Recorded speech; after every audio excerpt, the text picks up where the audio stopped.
And that's how we're going to get Modigliani to come and live in the next town, Renoir to come and live in the next town, Fernand Léger, Dufy, Miron, they all come to discover Saint-Paul-de-Vence in the 20s. Who follows them? Scott Fitzgerald and Zelda. They were taking vacations in the Cape of Antibes. They were invited by a couple called Gerard and Sarah Murphy, who rented a full hotel for the whole summer and invited their friends around. Why did they rent the hotel in summer? Because there was no summer vacation here, only winter. By March, we would close all the hotels, close all the establishments, the casinos, the clubs, and go away to the mountains, to the fresh air of the mountains, rather than being exposed to the sun here.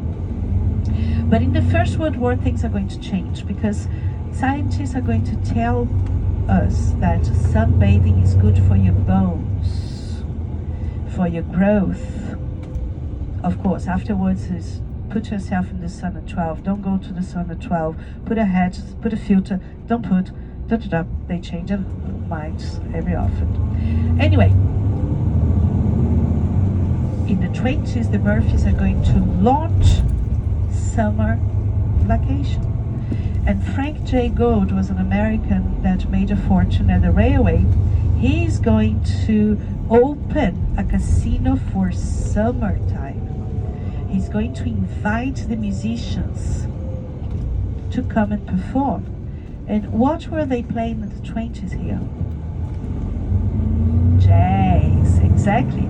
The first sounds of jazz came with American soldiers to the west coast of France in the First World War.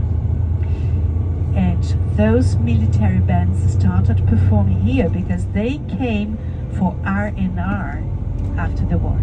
And they stayed in the large hotels that were converted into hospitals. The very first musician to come and perform here, Louis Armstrong. We are going to have in the city of Nice the oldest international jazz festival in the world, starting in 1948. It takes place every year in July. A second festival in Juan-les-Pins, which is where Frank J. Gould invited those musicians for the first time.